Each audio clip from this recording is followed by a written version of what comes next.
semuanya, apa kabar hari ini? Semoga teman-teman selalu diberikan kesehatan serta kebaikan ya. Ketemu lagi di video ini untuk membahas seputar 3D model dan hal-hal menarik lainnya yang pastinya akan bermanfaat dan menghibur teman-teman semuanya. Setelah kemarin kita membahas sedikit tentang asal-usul minyak bumi ya, ternyata minyak bumi itu bukan benar-benar dari minyak yang memancur gitu aja, tapi itu prosesnya panjang dari fossil fuel atau berbagai bentuk organisme yang mati di dalam tanah. Itu kenapa bahasa Inggrisnya minyak bumi itu atau bensin itu adalah fossil fuel gitu ya, bukan bensin atau pertamax atau premium ya. Nah, ngomong-ngomong tentang minyak bumi, di dunia ini siapa sih produsen minyak bumi terbesar? Apakah Indonesia juga masuk ke dalam produsen minyak bumi terbesar di dunia? Yuk kita bahas lebih dalam. Tidak semua ya negara memiliki sumber daya alam yang sama. Ada beberapa negara yang diberikan kekayaan alam lebih seperti minyak bumi misalnya. Hampir sebagian besar negara yang memiliki sumber daya alam minyak lebih menjadi salah satu negara yang kaya dan maju. Tentu saja karena mahal ya kan? Karena minyak merupakan salah satu komoditas yang mahal. Oleh karena itulah setiap negara saling berjuang untuk mencari sumber minyak yang baru di negara mereka.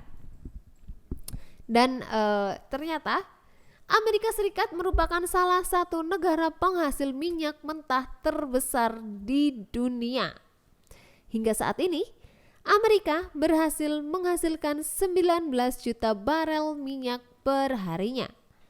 Jumlah tersebut berhasil menempati angka 19% dari keseluruhan produsen minyak mentah di dunia. Amerika juga merupakan salah satu negara yang banyak sekali mengimpor minyak mentah, sehingga cadangan minyaknya termasuk yang paling besar di seluruh dunia. Oke, selain dia penghasil, ternyata dia juga mengimpor ya, bukan mengekspor tapi malah mengimpor minyak untuk cadangan di negaranya dia sendiri gitu loh. Next ada Arab Saudi.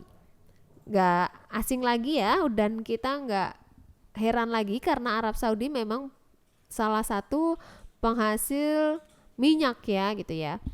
Arab Saudi adalah salah satu negara yang penghasilan utamanya dan berasal dari sumber minyak mentah yang jumlahnya cukup besar. Negara ini berhasil memproduksi 11 juta barel minyak setiap harinya dan menjadi negara nomor 2 penghasil minyak terbesar di dunia. Karena penghasilan utama Arab Saudi berasal dari minyak, negara tersebut bisa goyang apabila penjualan minyak mentah semakin berkurang. Oke, selama ini pikiran saya mungkin minyak mentah itu paling banyak dari Arab, ternyata dari Amerika juga ya. Amerika itu memang hebat ya, negara adidaya yang maju dari teknologi, dari kehidupan, dan ternyata minyaknya dia juga penghasil yang terbesar ya dibanding Arab Saudi. Next ada Rusia, negara selanjutnya yang merupakan produsen minyak terbesar nomor 3 di dunia. Selain minyak, Rusia juga merupakan salah satu penghasil gas bumi terbesar yang produksinya berhasil diekspor ke banyak negara. Dalam sehari-hari, Rusia bisa memproduksi minyak hingga sebesar 11 juta barel dalam sehari. Wow. Padahal si Arab juga 11 juta barel ya seperharinya, tapi si Rusia ini menempati nomor ketiga. Jadi selain Rusia merupakan produsen minyak, dia juga merupakan produsen wanita cantik karena di Rusia wanitanya memang cantik-cantik sekali. Next ada Kanada. Kanada adalah salah satu negara yang berpapasan langsung dengan Amerika dan termasuk ke dalam salah satu negara yang memiliki cadangan minyak bumi yang banyak. Negara ini mampu menghasilkan minyak dalam jumlah hingga 5 juta barel setiap harinya. dan termasuk ke dalam negara dengan 5% penghasilan minyak di seluruh dunia. Gak nyangka ya, Kanada ternyata juga penghasil minyak gitu ya.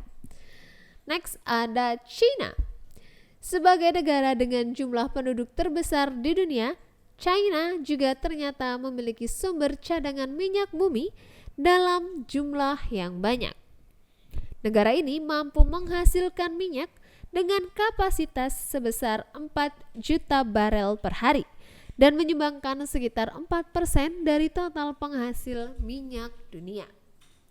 Itulah tadi serentetan atau sebagian daftar negara-negara yang mempunyai penghasilan dari minyak bumi gitu ya. Lalu apa aja sih manfaat minyak bumi ini untuk keperluan sehari-hari gitu lah. Selain untuk bahan bakar kendaraan bermotor, karena tentu teman-teman sudah mengetahui ya bahwa setiap kendaraan bermotor yang masih menggunakan mesin konvensional maksudnya, belum hybrid, membutuhkan bahan bakar minyak yang berasal dan terbuat dari olahan minyak bumi.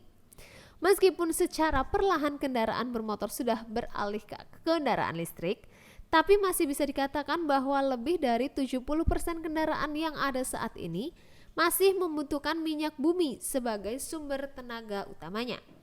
Benar, karena gini, kalau misalnya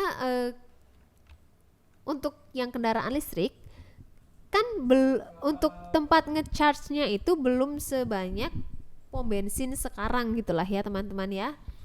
Kita masih kesulitan untuk mencari tempat chargingnya, dan sekali ngecharge itu kita perlu misalnya waktu 5-6 jam, dan itu cuma bisa menempuh jarak sekian ratus kilometer misalnya. Kalau kita ke pom bensin kan, kalau misalnya bensinnya udah habis, kita ngisi mungkin hanya butuh waktu 5 menit, ngisi bensin kita udah bisa gas lagi untuk beberapa ratus kilometer ke depan lagi gitu loh.